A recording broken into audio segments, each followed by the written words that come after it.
انسان کے لیے معلومات کے جہان میں سب سے بڑی چیز جو تھارولی جاننا ضروری ہے وہ ہے اللہ کے محبوب صلی اللہ علیہ وسلم کی ذات اقدس، اور اگر جاننے والی چیز کو نہیں جانے گا تو پھر بطور سزا نہ جاننے والی چیزوں کو جاننا پڑے گا۔ جیسے کہ حدیث میں آتا ہے کہ جب آدمی بدعات کو اختیار کرتا ہے تو اللہ بطور سزا سنت کا فہم نکال لیتا ہے۔ جہاں پیسہ خرچ کرنا ہے اگر وہاں نہیں کرے گا تو بطور سزا وہاں خرچ کرنا پڑے گا جہاں نہیں کرنا ہوگا۔ جہاں صلاحیتوں کا لگانا تھا اگر وہاں نہیں لگائے گا تو بطور سزا وہاں لگائے گا جہاں نہیں لگانا ہوگا۔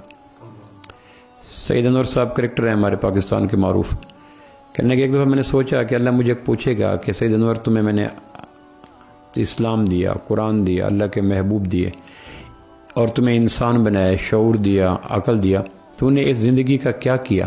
تو میرے پاس جواب ہوگا میں ایک لکڑی کو گھما کے دنیا سے آگے۔ کل زندگی گزر گئی لکڑی کو گھمانے میں۔ اللہ کہے گا سید انور شرم نہ آئی کہ اتنی بڑی نعمتوں بھرے انسان نے زندگی کا مصرف کتنا بیکار ڈھونڈ کے آگے، ایک لکڑی کو گھما کے آگے۔ اب لکڑی کو گھمانا معراج کیوں ہے؟ ہر آدمی کی لکڑی الگ ہوتی ہے، دکاندار کی الگ ہوتی ہے، کاشتکار کی الگ ہوتی ہے، ہر آدمی کی لکڑی ہوتی ہے جس کو گھماتا رہتا ہے۔ اس سے مراد صرف سید انور کی وہ بیٹ نہیں ہے، ہر آدمی کا بیٹ ہوتا ہے، ساتھ والی دکان، اگلا عہدہ، اگلا گریڈ، فلاں پروموشن، یہ ہر آدمی کی لکڑیاں ہوتی ہیں جس کے گرد گھماتے گھماتے گھوم کے قبر میں چلا جاتا ہے۔ تو کہنے کہ اللہ پوچھے گا سید انور تمہیں اتنا کچھ دیا، اس کا مصرف کیا کیا؟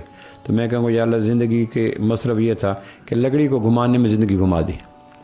کہ یہ سوچ آئی تو مجھے اپنے آپ سے گھن آنے لگی، وومٹ کرنے کو جی کرے کہ یہ کیا زندگی ہے کہ تجھے اتنی بڑی فائدہ مند زندگی کا تمہیں یہ آؤٹ پٹ کیا کہ لکڑی گھما کے آگے۔ تو پھر میں نے اپنے آپ کو ایک بہترین مصرف کی طرف منتقل کر دیا۔ میں نے کہا اسلام کو سیکھنا چاہیے، قرآن کو سیکھنا چاہیے، آمنہ کے لال صلی اللہ علیہ وسلم کی حیات طیبہ کو سیکھنا چاہیے۔ تو سب سے ضروری کام جو میرے اور آپ کے لیے کرنے کا وہ یہ ہے کہ اللہ کے محبوب کی حیات طیبہ کو جانے صلی اللہ تعالی علیہ وسلم۔ یہ وہ چشمہ صافی ہے کہ اگر یہ مل گیا تو رگیں، آنت، وہ سارا کچھ تر ہو جائے گا، اگر یہ نہ ملا تو کچھ نہ ملا۔ سیرت نگاروں نے اللہ کے محبوب کی زندگی کو 3 پہلوؤں میں تقسیم کیا۔ اگر کوئی آدمی یہ جاننا چاہے کہ میں اللہ کے محبوب کی حیات طیبہ کو جاننا چاہتا ہوں، اور اتنا جاننا ضروری ہے جتنا اپنا جاننا بھی ضروری نہیں ہے، اگر کوئی یہ جاننا چاہے تو سیرت نگاروں نے کہا ہے کہ اللہ کے محبوب کی زندگی کے 3 گوشے ہیں، ایک آپ کے شمائل ہیں، ایک آپ کے فضائل ہیں، ایک آپ کے خصائل ہیں صلی اللہ تعالی وسلم۔ میں اسی پہ بات کرنا چاہتا ہوں۔ شمائل مصطفیٰ، فضائل مصطفیٰ، خصائل مصطفیٰ، یہ 3 پہلو ہیں اللہ کے محبوب صلی اللہ علیہ وسلم کی سیرت کو جاننے کے۔ شمائل سے کیا مراد ہے؟ آپ کی جسمانی ساخت، آپ کی وضاحت، آپ کا حسن مبارک، اپنے جسم کی اعضاء کی موزونیت، پاؤں کی ایڑی سے لے کر سر کے بال مبارک تک جسم کی آؤٹ لک کو، فزیکل اپیرنس کو، اعضاء کی موزونیت کو، اعضاء کے تناسب کو، دل آویزی کو، جاذبیت کو، حسن کو، کشش کو، آپ کے سراپا حسن مجسم ہونے کو جاننا، اس کو شمائل کہتے ہیں۔ آپ کی انگلیاں کیسی تھی، پورے کیسے تھے، ہتھیلیاں کیسی تھی، کونی کیسی تھی، بازو کیسے تھے، کندھے کیسے تھے، سینہ کیسا تھا، پیشانی کیسی تھی، ناک کیسی تھی، صلی اللہ تعالی علیہ وسلم۔ کوئی آپ کے سراپا کو جاننا، فزیک کو جاننا، آؤٹ لک کو جاننا، آپ کی شکل مبارک کو جاننا، آپ کی وجاہت کو جاننا، اس کو شمائل کہتے ہیں۔ یہ اس پہ پورا مفسر سیرت نگاروں نے کتابیں لکھی، شمائل کبریٰ، شمائل ترمذی، پوری کتابیں لکھی گئی جن کا موضوع ایک ہی ہے، پوری کی پوری ضخیم کتابیں، اور ان کا موضوع اللہ کے محبوب کا سراپا ہے۔ یہ ناممکنات میں ہے اللہ کے محبوب کی حقیقت کو جاننا۔ آپ نے صدیق اکبر کو کہا تو صدیق اکبر اللہ کی قسم میری ذات کو میرے اللہ کے علاوہ کوئی نہیں جانتا۔ اور تمام صحابہ میں 2 صحابی ہیں جو اللہ کے محبوب کے چہرے مبارک کو دیکھتے تھے، باقی تمام صحابہ کی عمر بھر حسرت رہی۔ تابعین پوچھتے تھے، بیٹے پوچھتے تھے باپ سے اپنے اللہ کے محبوب کا سراپا دکھاؤ، کہنے لگے بیٹا آنکھ ٹھہرتی نہیں تھی۔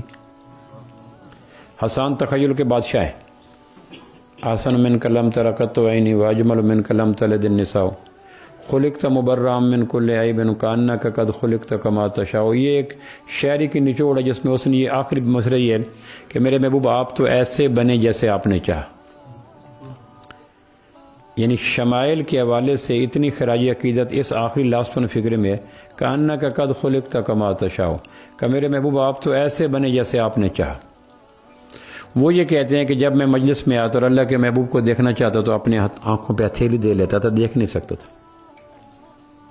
صرف 2 صحابی ہیں جو اللہ کے محبوب کے روح اقدس کو دیکھتے تھے، چہرہ طابہ کو دیکھتے تھے، اور کوئی نہیں دیکھتا تھا، اور وہ ابو بکر اور عمر رضی اللہ تعالیٰ عنہ۔ وجہ اس کی سیرت نگاروں نے یہ لکھی کہ آدمی جس مٹی سے وہ بنایا جاتا ہے اسی مٹی میں دفن کیا جاتا ہے، اسی مٹی سے اٹھایا جاتا ہے۔ تو یہ 4 مٹیاں اکٹھی پیدا ہوئیں، اللہ کے محبوب کا، سیدنا صدیق اکبر، سیدنا فاروق اعظم، سیدنا عیسیٰ علیہ السلام، ان چاروں کا مدفن ایک ہی حجرہ ہے، امی عائشہ رضی اللہ عنہ کا جو چیمبر تھا، جو حجرہ تھا، یہاں سے مٹی اٹھائی گئی، منہا خلقناکم، یہاں سے بنے، فیہا نعیدکم، یہیں جاؤ گے، ومنہا نخرجکم تارۃ اخری، اور یہیں سے اٹھائے جاؤ گے۔ تو اللہ کے محبوب اور شیخین یعنی صدیق اکبر رضی اللہ عنہ، فاروق اعظم رضی اللہ عنہ، ان کی مٹی ایک جگہ سے اٹھائی گئی اور پھر اسلام کی شمع آ گئی، اس لیے ان کی اس مٹی کی مماثلت کی وجہ سے ان میں طاقت تھی کہ نبوت کے جمال کو دیکھ سکتے تھے، باقی کوئی دیکھ نہ سکا۔